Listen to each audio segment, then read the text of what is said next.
চিংড়ি মাছ দিয়ে মিষ্টি কুমড়ো। যদি এই রেসিপি পাতে থাকে না, অন্য কোনো আর পদের দরকারই পড়বে না। ভীষণ সহজ আর সুস্বাদু রেসিপি।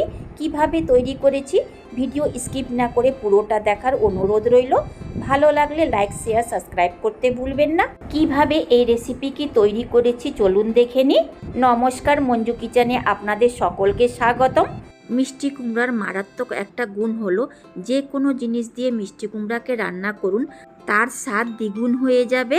250 গ্রাম মিষ্টি কুমড়াকে ছুলে নিয়ে ঠুমঠুমে কেটে ধুয়ে নিয়েছি। আজকে এর সাথে চিংড়ি মাছ দিয়ে রান্না করব। চিংড়ি মাছের সম্পূর্ণ শক্ত খোলসকে নামিয়ে ভালো করে কেটে ধুয়ে নিয়েছি। প্রচণ্ড গরম, তাই আগের থেকে লবণ হলুদ লাগিয়ে রেখেছি। যে কোনো মাছে লবণ হলুদ লাগিয়ে রাখলে নষ্ট হবার সম্ভাবনাটা কমে যায়। একে ভেজে নেওয়ার জন্য আগের থেকেই কড়াইকে গরম করে নিয়েছি। দিতে হবে সাদা তেল, আপনি সরিষা তেলও দিতে পারেন। আমি 3 টিস্পুন সাদা তেল দিয়েছি। তেলকে ধোঁয়া ওঠার মতো গরম করে নিয়ে দিতে হবে চিংড়ি মাছ। কড়াইয়ের চারিদিকে ছড়িয়ে দিতে হবে। 2 থেকে 3 মিনিটের পর অপর সাইডে উল্টে দিতে হবে, যেন দু সাইড থেকেই সমানভাবে ভাজা হতে পারে। চিংড়ি মাছকে উল্টে দেওয়ার পর একইভাবে কড়াইয়ে ছড়িয়ে দিতে হবে। চিংড়ি মাছে শক্ত খোলসটা লাগানো থাকলে ভাজতে খুব একটা সময় লাগে না, আর কড়াইয়ে সেটেও যায় না। উল্টে পাল্টে লালচে করে ভেজে নিয়েছি, বের করে নিতে হবে। ভেজে নেওয়া সম্পূর্ণ চিংড়ি মাছকে কড়াই থেকে বের করে নিয়েছি। সেই কড়াইয়ে দেব 2 টিস্পুন আরও সাদা তেল। দিতে হবে ফোড়নের মধ্যে তেজপাতায় এলাচ, শুকনো লঙ্কাকে অবশ্যই ভেঙে দিবেন, লবঙ্গ, জিরা, দারচিনি, গোটা গরম মশলা, তেজপাতা, শুকনো লঙ্কা, জিরাকে নেড়ে চেড়ে কিছুক্ষণ ভেজে নিতে হবে, যেন এর থেকে সুন্দর একটা গন্ধ বের হতে পারে। দিতে হবে স্লাইসে কেটে নেওয়া পেঁয়াজ। মিষ্টি কুমড়া রান্না করতে পেঁয়াজ লাগে না, যেহেতু আমি চিংড়ি মাছ দিয়ে মিষ্টি কুমড়াকে রান্না করব, তাই আমি একটা মিডিয়াম সাইজের স্লাইসে কেটে নেওয়া পেঁয়াজকে দিয়েছি। তাড়াতাড়ি সফট করার জন্য দিতে হবে 1/2 টিস্পুন নুন। নেড়ে চেড়ে মিশিয়ে দিতে হবে। একইভাবে নেড়ে চেড়ে ততক্ষণ ভেজে নিতে হবে যতক্ষণ পেঁয়াজ সফট না হয়ে যায়। একে সফট করতে 2 থেকে 3 মিনিটের সময় লেগেছে মিডিয়াম ফ্লেমে। পেঁয়াজটা একদমই সফট হয়ে গেছে। দিতে হবে 1 টিস্পুন আদা রসুন বাটা।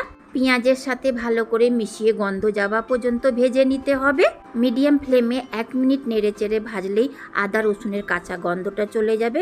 দিতে হবে 1/4 কাপ জল। শুকনো মশলা দিতে হবে, তাই 1/2 টিস্পুন ধনে পাউডার, 1/2 টিস্পুন থেকে কম জিরা পাউডার, 1/2 টিস্পুন থেকে কম লঙ্কা পাউডার, 1/4 টিস্পুন গোলমরিচ পাউডার, 1/2 টিস্পুন কাশ্মীরি লাল মির্চ পাউডার। নেড়ে চেড়ে শুকনো মশলাকে জলের সাথে মিশিয়ে দিয়ে ততক্ষণ ভেজে নিতে হবে যতক্ষণ এর থেকে তেল আলাদা না হয়ে যায়।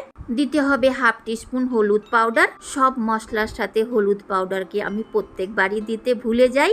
হলুদ পাউডারকেও মিশিয়ে দিয়ে ভেজে নিতে হবে, যেন হলুদ পাউডারের কাঁচা গন্ধটা চলে যায়।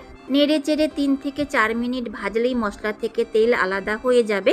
দেখে বোঝাই যাচ্ছে মশলা থেকে তেল আলাদা হয়ে গেছে। দিতে হবে কেটে নেওয়া মিষ্টি কুমড়ো। ভালো করে মিশিয়ে 3 থেকে 4 মিনিট পর্যন্ত কষিয়ে নিতে হবে। মশলাতে আগেই নুন দেওয়ার ফলে মিষ্টি কুমড়ার সম্পর্কে আসলে জল ছাড়বে। সেই জলেই ঢাকা দিয়ে দিয়ে বেশ কয়েকবার রান্না করে নিতে হবে।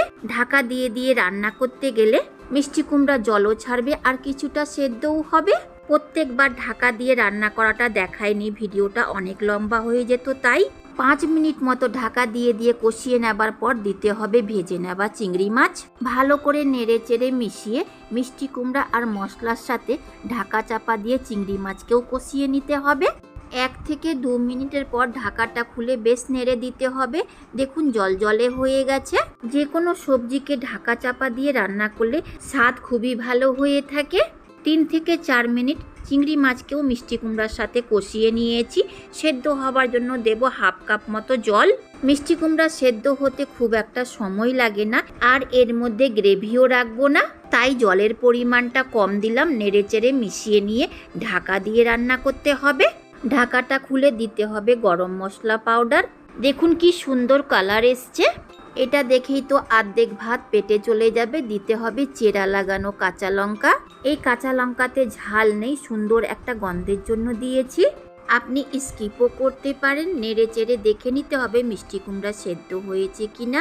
দেখুন খুবই ভালোভাবে মিষ্টি কুমড়া সেদ্ধ হয়েছে। আর গন্ধটাও খুব ভালো বের হচ্ছে। ভালো করে নেড়েচেড়ে মিশিয়ে নিয়ে দিতে হবে ঘি 2 টিস্পুন। ঘি দেবার পর নাড়াচাড়া না করে ঢাকা দিয়ে দিতে হবে, যেন ঘিয়ের ফ্লেভারটা কড়াইয়ের ভেতর পর্যন্তই থাকতে পারে। ঢাকাটা তুলে নিয়ে ভালো করে নেড়ে দিতে হবে। ওভেনকে অফ করে প্লেটিং করে নিতে হবে। তৈরি হয়ে গেল প্রচণ্ড সুস্বাদু রেসিপি চিংড়ি মাছ দিয়ে মিষ্টি কুমড়া। যদি পাতে এই রেসিপিটা থাকে না, নিমিষে থালার ভাত পেটে চলে যাবে, বোঝাও যাবে না।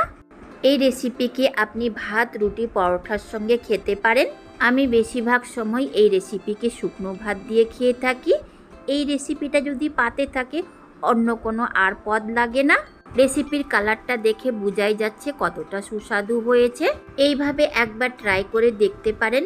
যদি পছন্দ হয়ে থাকে লাইক, শেয়ার, সাবস্ক্রাইব করতে ভুলবেন না। শেষ পর্যন্ত দেখার জন্য অনেক ধন্যবাদ।